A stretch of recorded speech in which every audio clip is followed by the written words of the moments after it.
which is You down never on know. 41 right by Giles Road. Sure.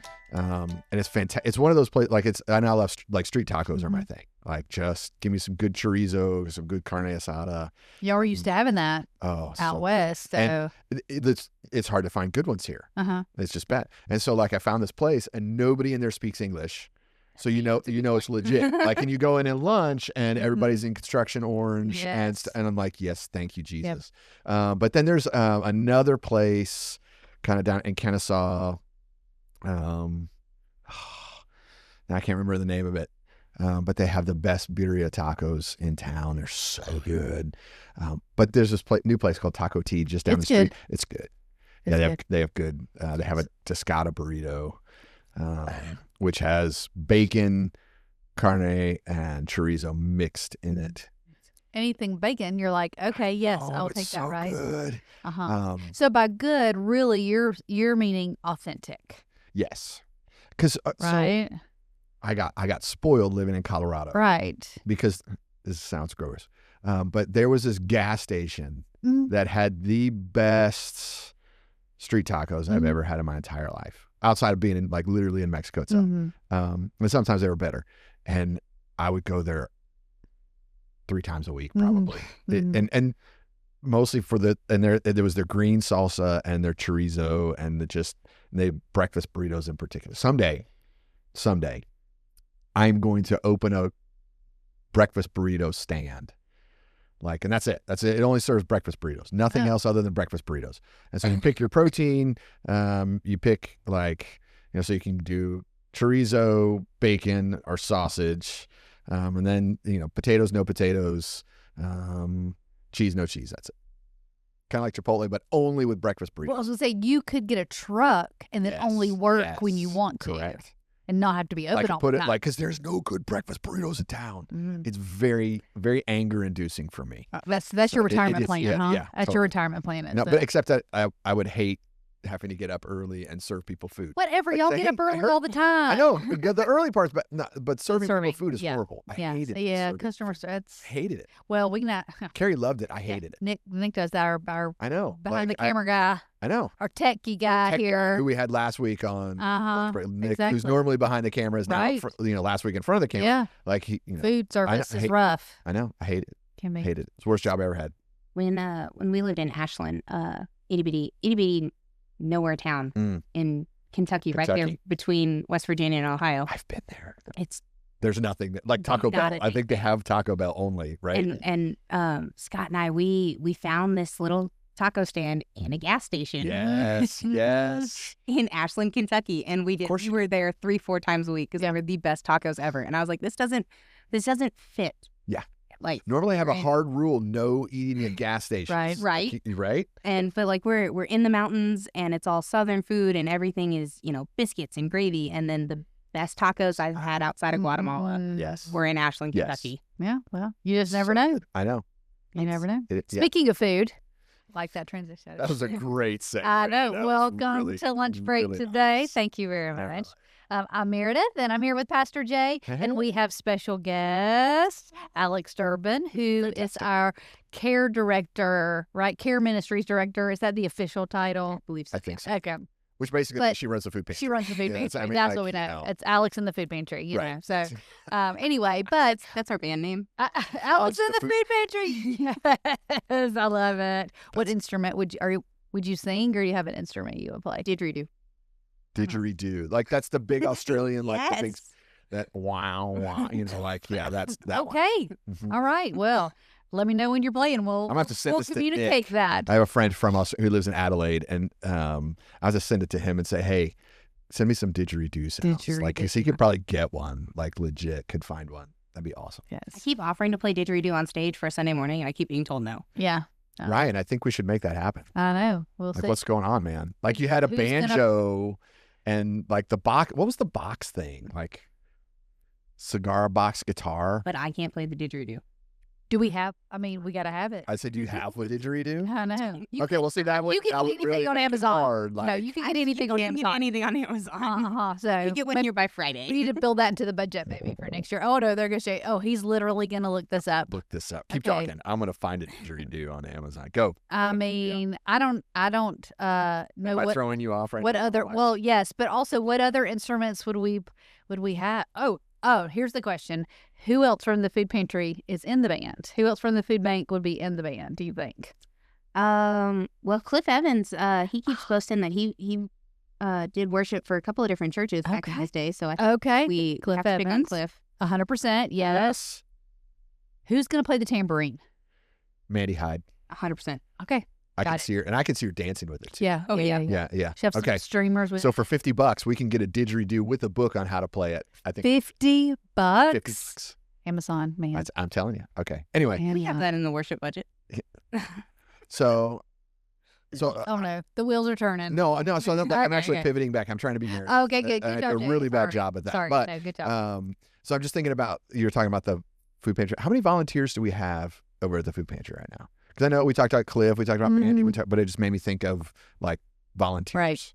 So we have some that only serve Tuesdays, some that only serve Thursdays, but through the week, between in the pantry and in Glad's Closet, we have about 20, 25 Wow. That's that are awesome. committed every week. They're going to Every show up. week they're showing. Well, and then you have some that just don't actually serve on those days, but clean the bathrooms, Yes. Yeah. right? Or help I mean, unload the trucks. or unload the possibly, trucks that don't or- that come on random days and random times. Yeah. Yep. So That's so great. it I love is. it. That's so cool. it is. So, Yeah. When did you start as the care ministries Ooh, director? good question. Food pantry person, food pantry director. The Northwest Community Food Bank. Yes, Sorry, yeah, I gotta stop saying food pantry. I know. I It's do not really too. a It's pantry. habit. It's because it used to be in the basement know. of this building that we're in right now, I know. and it was like legit a closet. Right. Yep. So pantry was more I know. apropos, Yes. as they say. So, Yes. all right, so when did you start? So, golly days, now I have to think. June 2024, Okay. I came in under Bob Elliott. Yep. And Who's still there, right? He's Yes. still serving. Okay. he volunteers, but now he just has more time for golf and more time for the grandkids. Yes. So, Yeah. All The important. beauty of retirement. Exactly. That's important. So I came in under Bob and got to learn how to do everything, how to order, how everything works, and the system, the gorgeous system that he has set up. Mm-hmm. And then in October, he fully stepped down and I stepped up. Okay. So Okay. October 2024, a little more than a year now. So like a year now, like ish. Okay.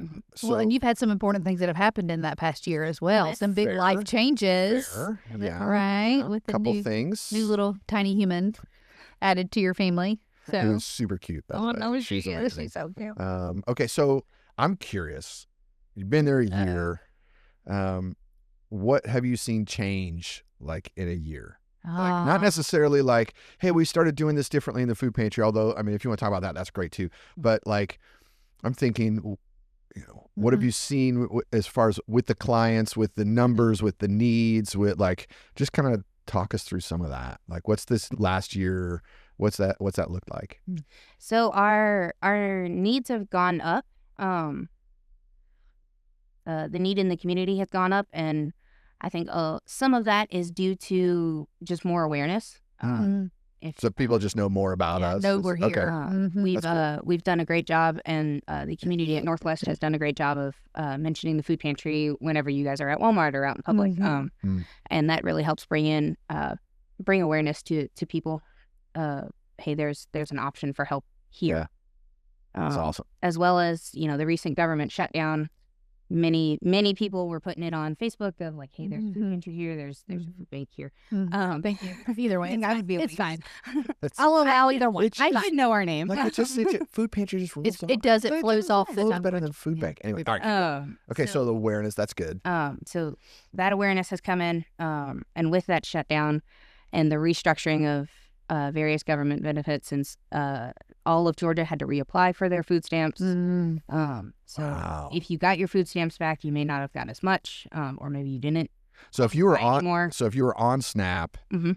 then the government shut down, And then if you wanted to get back on, you had to reapply Yes, and sir. go through that process. Wow. Okay. And that's not a quick process either. It is not. Yeah, it's not a quick It's process. at least a 30-day process from what I understand. Right. Wow. So that would explain a huge rise in numbers there too. Okay, that makes sense. And so, people getting the word out to just help the community of like, hey, if anybody on my Facebook page, if you guys need help, our church has a food bank.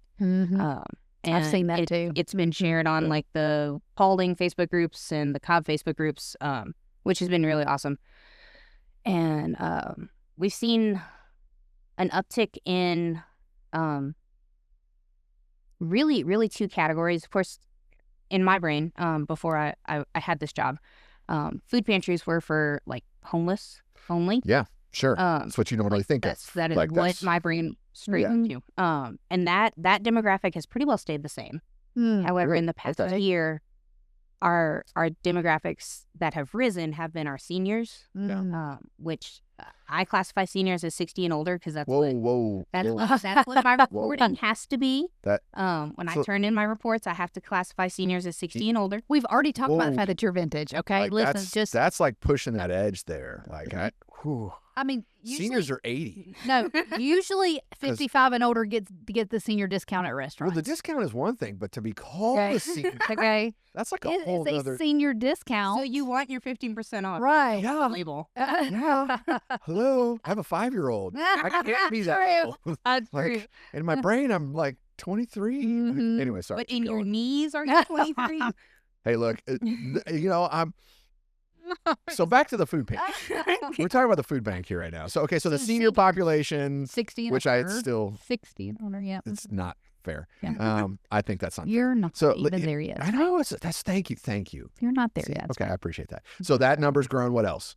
And our families with young kids. So wow. I've seen a rise in families as young as, hey, we just had a baby and formula is expensive, we need help, to hey, we have one that we're trying to put through high school and they want to do sports and it's stretching the budget thin and we need help. You're speaking all my languages right now because I know that pain. Yeah, for sure. Yeah. So those families with kids and seniors, those are the demographics that are really rising. Which I guess makes sense when you walk into the grocery store and you have to buy food. Yes. Like I totally get it.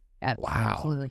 That's because and I think you're right. Like prior to really knowing much about the inner workings of a food bank ministry, it was okay, those are homeless people or people who, well, they just won't go get a job. Go get a job. You'll be fine. Like that was always in my brain, especially when I was a kid. Like, that's the world is very, when you're younger, the world is very one way or the other. It is. Oh, very much so. So with this shows that life is way more complicated than that. Yes. Wow. Absolutely. Yeah.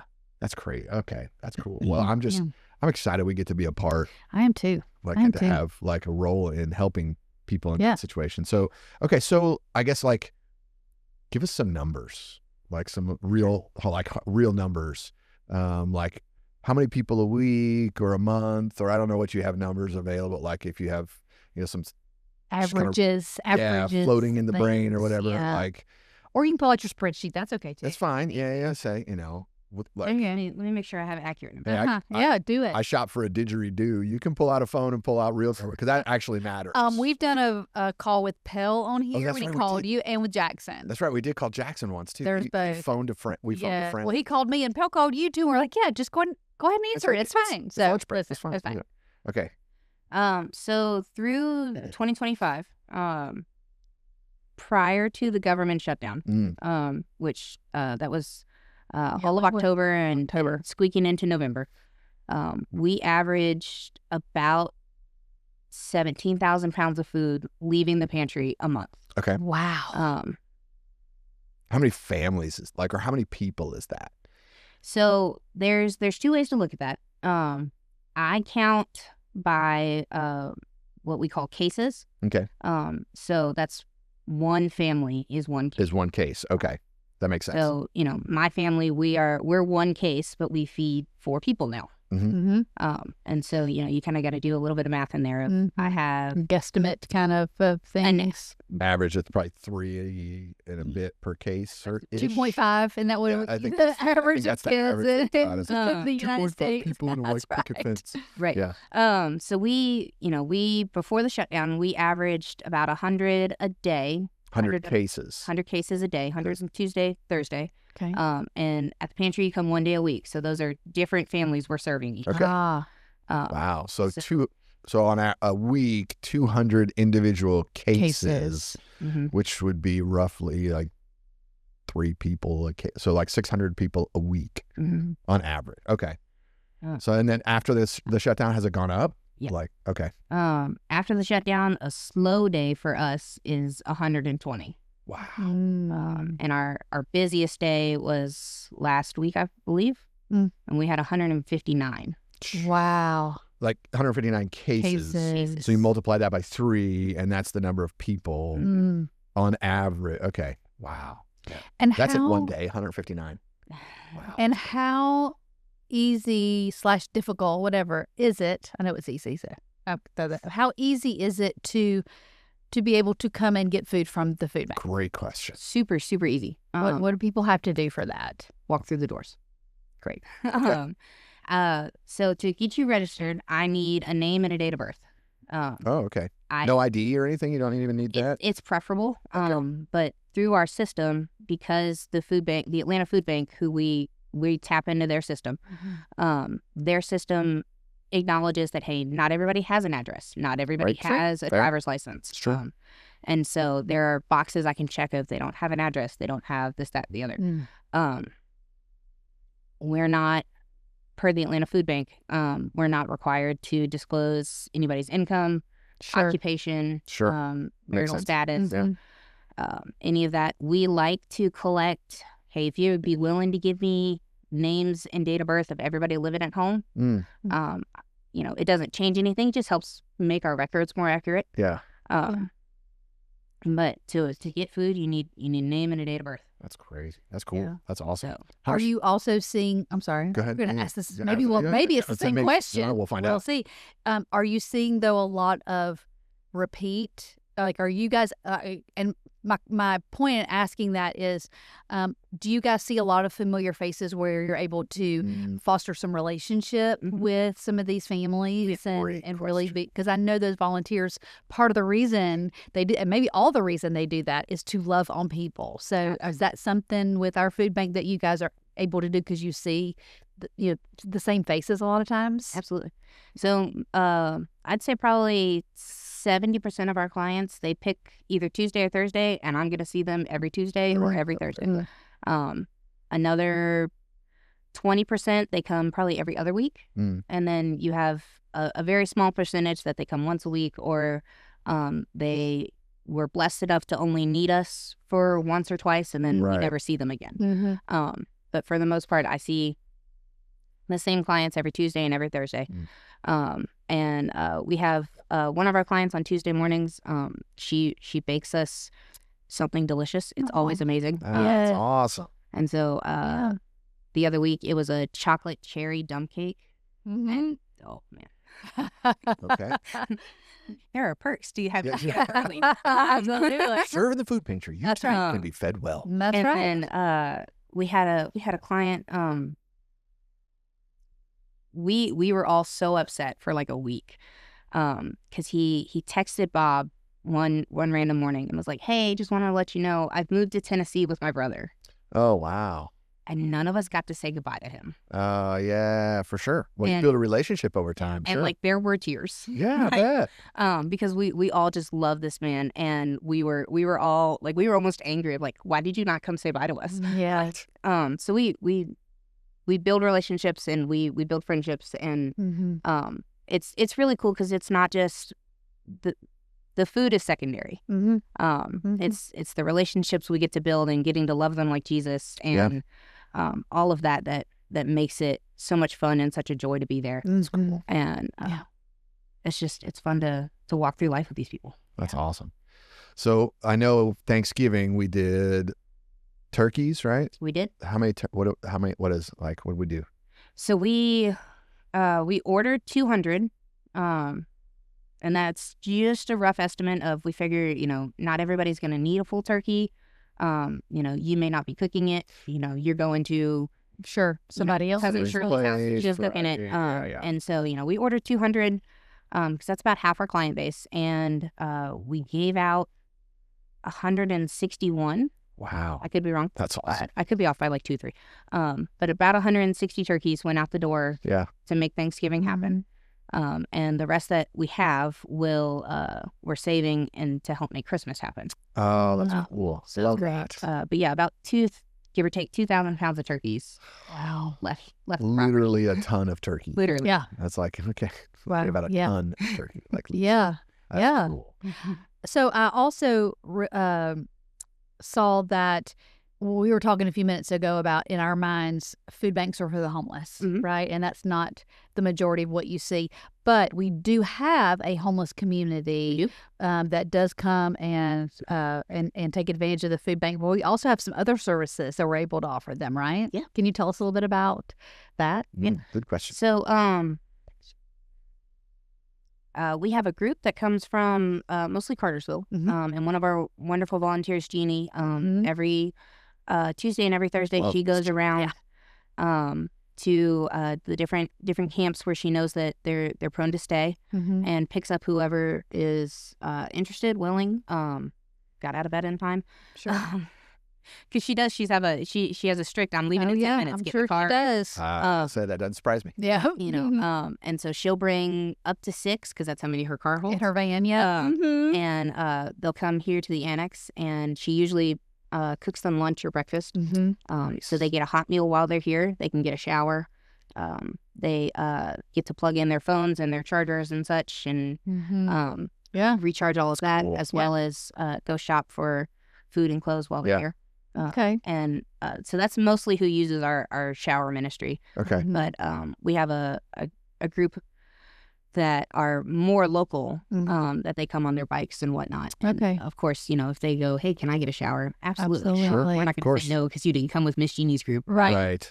So that's wonderful. It was so funny. I ran into Bob the other day, and he was running across the parking lot. Yes. And I was like, Bob, are you okay? I thought like, sure. Oh no, there's something like the alarm's going off or something. But somebody was here, and Miss Jeannie hadn't gotten here yet, and so he was letting him in, and I felt kind of bad because I stopped him. I'm like, hey Bob, how you doing? He's like, I gotta get he's out of breath, whatever. He's on a mission. He had things to do. And yeah, totally. He had real stuff to do. I was shooting the breeze. That's so right. I'm like, hey, person to talk to. Hey, that's more me. Squirrel. Oh man, so bad. That's why That's why it's bad when I run lunch break, because it's just like we go shop for didgeridoo. That's exactly right. Exactly. So I'm thinking, God's obviously bringing more people our way.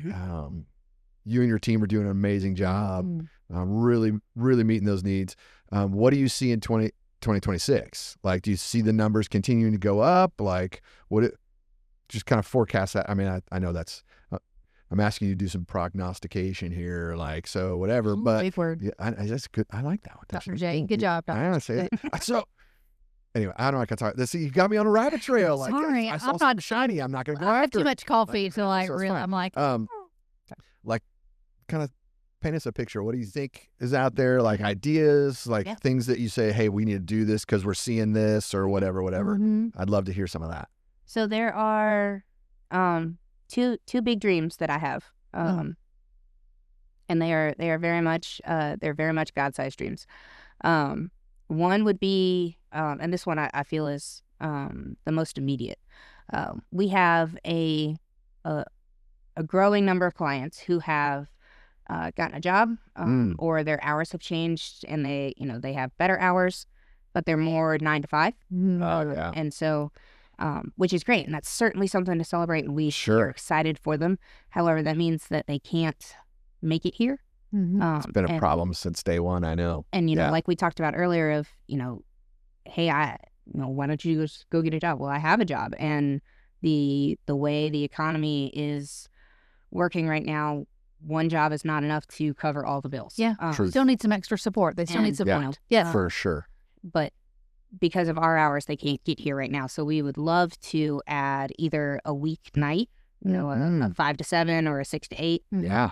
Or, a Saturday morning, a weekend day, so that those who work that 9 to 5 still have the opportunity to get us and ease up some of those economic tensions. Sure. So that would be That's one. Okay. So what's the other? The second is we have a walk-in freezer, and it's wonderful. Yes. It's cold. It is cold. I had to go in there the other day, and I was like, oh, this is, because it was already cold outside. And then now I'm walking into this. I'm like, when do you have the opportunity to walk in a freezer? Not unless you're doing food service somewhere, not really very often. Yeah. So when you walk in, it's like, oh my gosh. But in August, I was saying, I bet that's probably freezer, no problem. it sits at a nice chill 0 degrees. Nice. Cool. Literally. Ah. Dad jokes. He's king of it. Even when he doesn't try, he's still doing dad jokes. Okay, so we you have the freezer, walk-in freezer, but and it's able to store about 4,000 to 5,000 pounds of frozen meat, which is incredible. it's huge. That's awesome. However, we have 2, and they're industrial refrigerators, but they are nowhere near the capacity of what we need. Sure. When we order produce, which most of the time comes to us free, which is awesome, but we order produce by the pallet, which usually means it's at least 1,800 pounds, if not 2,500. And a lot of produce. That is a lot of produce. It's, when I get a pallet of blueberries, it takes a lot of blueberries to get to 2,500 pounds. I bet so. Well, I bet. And, that's an item that needs to be refrigerated. Yeah. And so there are many, many times where I'm filling our refrigerators, and then I'm texting Dave Maness to go, hey, I need the kitchen refrigerator. Right. And then I'm texting the office, hey, put them over the annex, and we're going to put them in every little freezer. And I feel like I'm squirreling away Sure.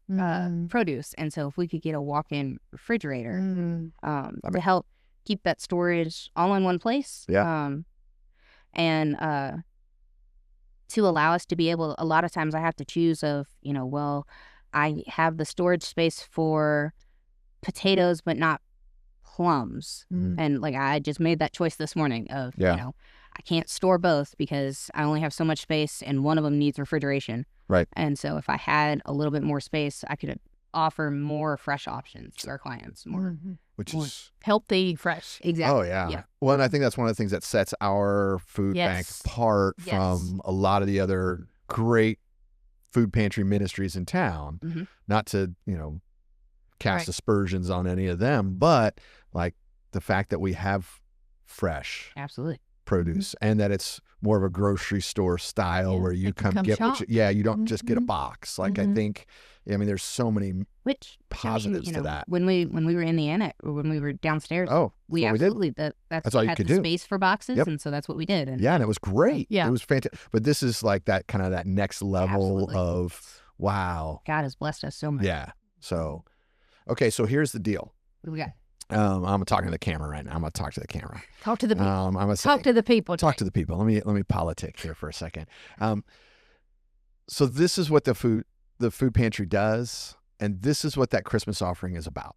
I know we've talked about it in church on Sunday. We've talked about the needs. We talked about local ministries and bread at KSU, which we love, and benevolence, which is important. But you just heard some of Alyx's heart. You've heard some of the need. You've heard some of the dreams we have, the dreams that she has for this ministry. And we believe God has positioned us in a truly unique location right here in our geographic location, right in this kind of nexus of multiple counties that come together. And we're here for a purpose. But none of these dreams happen without your help. They just can't. We can't offer a third day without the funds to buy the food.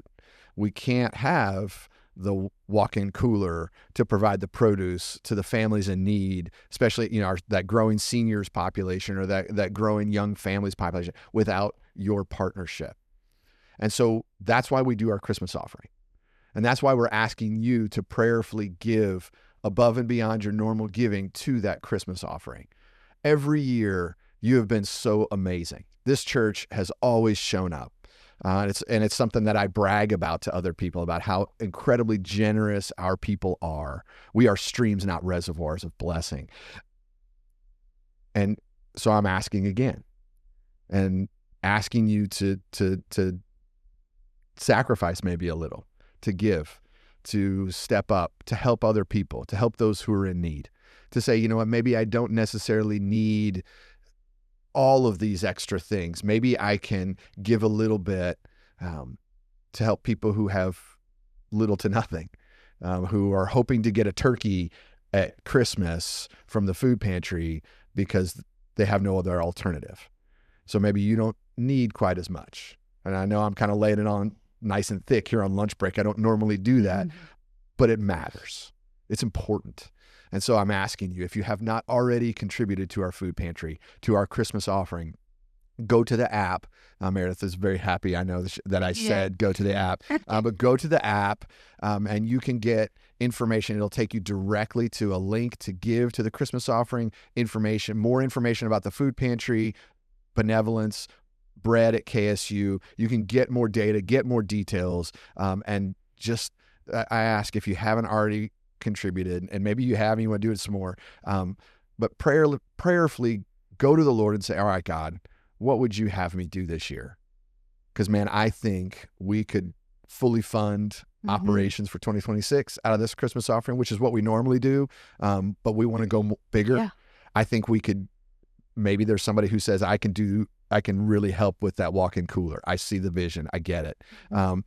Just consider that. Yeah. So anyway, that's my spiel. That's one of the beauty of our Christmas offering is that people can give and see where their money is going. They can come on Tuesday, Thursday and see what's happening and what you are giving to. You can see it and be a part of it, in addition to your funds. Because, a lot of times we give to the overall idea of things, but we don't exactly know and see where our money makes a difference. Yeah. But with this, you can. You can. You can volunteer on one of those evenings because we're going to need more volunteers. You can help unload a truck. Yeah. Like you can, but which is, you can see it. And lives changed in the process. Yeah. I love see the people. Mm-hmm. All right. So, now that I've really kind of stolen the normal light banter of that's okay. lunch break. That's okay. We should probably because guess what? Like, can I need to pull this back out on this. All right. Okay, try. What do you call? No.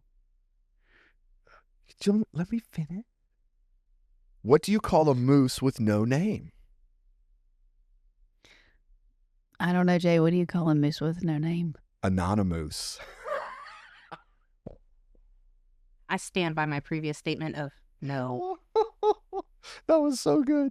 Oh my gosh, that was fantastic. Thanks for joining us today. I hope you'll join us next week. I hope you'll continue to watch. Elizabeth loved it.